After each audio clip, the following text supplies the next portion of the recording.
Good evening.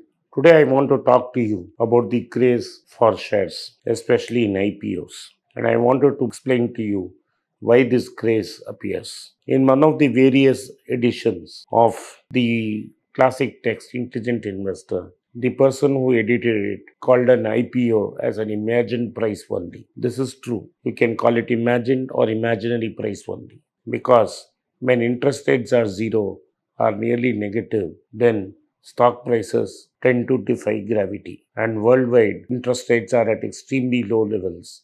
In America, it is zero, and central banks all around the world have been printing money like crazy to save the economy. This has meant that money is fungible and has reached the shores of India, and there's a speculative frenzy. Once the FIIs got up the market to a level, then the Indian retail investor who had the fear of missing out, or what is known as FOMO, decided to get into the market.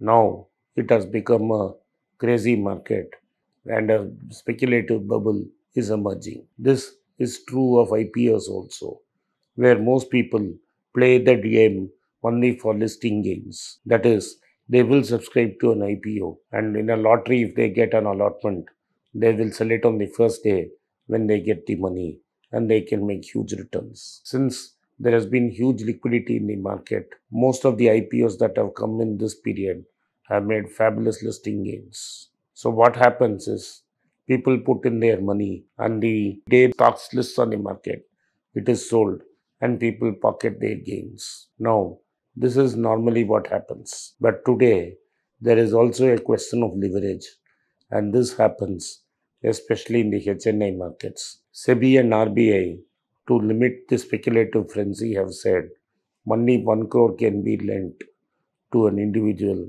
by an NBFC at the maximum. So let us assume that I am a HNI and I have 10 lakhs and I want to play a wager on any IPO. And when that happens, instead of applying for only 10 lakhs with the money I have, I go to a financier, tell him that he will give me 90 lakhs.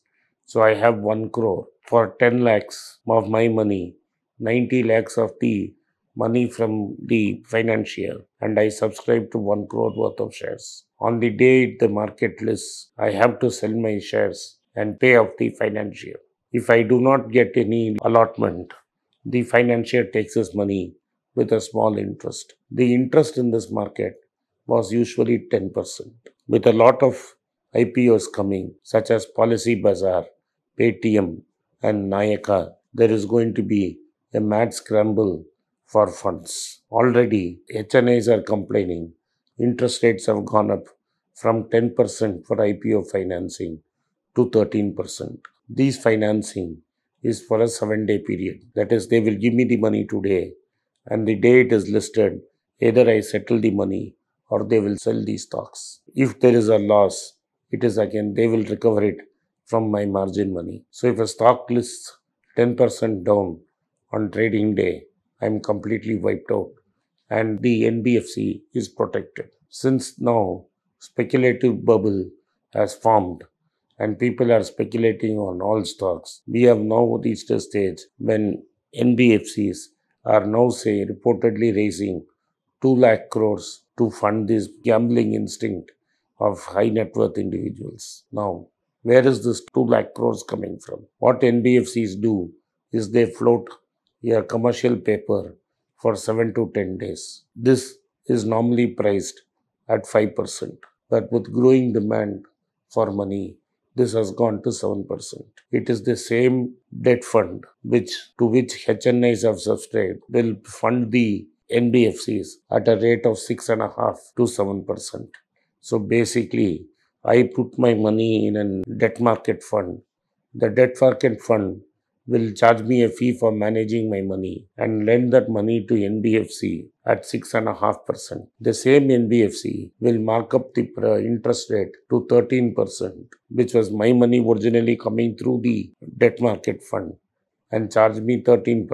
What I will do in turn is put my margin and apply for shares. If I am profitable, then the NBFC will sell my stock, take its principal, plus 13% for those 7 days when money was outstanding, and the balance is my profit. As long as the bubble keeps on forming and IPOs are going to be profitable, there is going to be a lot of demand for this kind of financing, where my money is taken by the debt fund and returned to me at a higher cost through an NBFC. The NBFC and the mutual fund AMCs will be laughing all the way to the bank. But this is a game of passing the parcel while the music is on. As long as the music is on, the parcel is being passed on to everybody and everybody is happy. But a day will come, as it has in the last 100 years in the American market and last 30 years in the Indian market, when IPOs will go out of favor. When a couple of large IPOs fail to list with huge gains, the HNI capital will begin to erode and he will not come for the next time. In this round of IPOs that is going to start on Monday, several high-profile IPOs are expected, such as Policybazaar, Paytm, and of course Nayaka. Nayaka, started by Falguni Nayar, who was an ex-banker from Kotak Mahindra. He has now had started this company, and using her old connections in the investment banking circles, she's priced her stock way above expectation at 1,125 rupees per share, leaving nothing in the table. The anchor investors have already oversubscribed 40 times their quota. It is expected that there will be 80,000 crores or 90,000 crores of oversubscription to this company. That is, 90,000 crores of money will pour into Falguni Nayar's company of chasing the limited number of shares she is giving. It is expected that this craze for Nayaka will make sure that the other IPOs are crowded out.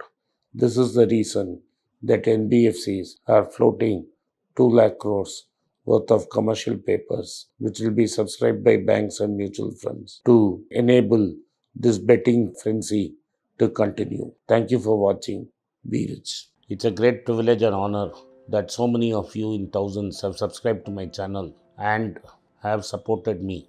I have written 2 books in English, The Alchemy of Money and Ordinary Stocks, Extraordinary Profits. These books are published by us and are ready. If you want to procure a copy, send us a message to the WhatsApp number given below and my team would respond to you. If you want an Amazon Kindle copy, you can click the link below. Finally, those who wish to consult with me can send a mail to berichenglish@gmail.com. Once again, I thank you for your support. If you like this video, press the subscribe button of my channel, hit the like button and turn on the bell notification. नमस्कार, मेरा नाम आनंद श्रीनिवासन है और मैं एक personal finance consultant हूँ। मैं 2 YouTube channel चलाता हूँ पर्सनल फाइनेंस के बारे में। एक मनी पेज तमिल में है। मेरे बहुत से दोस्त बोले कि मैं हिंदी में एक चैनल शुरू करूं, तो मैंने एक पैसा बोलता है नाम का एक हिंदी चैनल शुरू किया है। मैं पर्सनल निवेश के बारे में ही बात करूंगा। आप उसको सब्सक्राइब करें, अपने दोस्तों को शेयर करें। अगर आप हिंदी नहीं जानते हैं तो पैसा करें। जो आपके दोस्त हिंदी जानते हैं उनको सब्सक्राइब करने के लिए आग्रह करें। धन्यवाद, नमस्कार।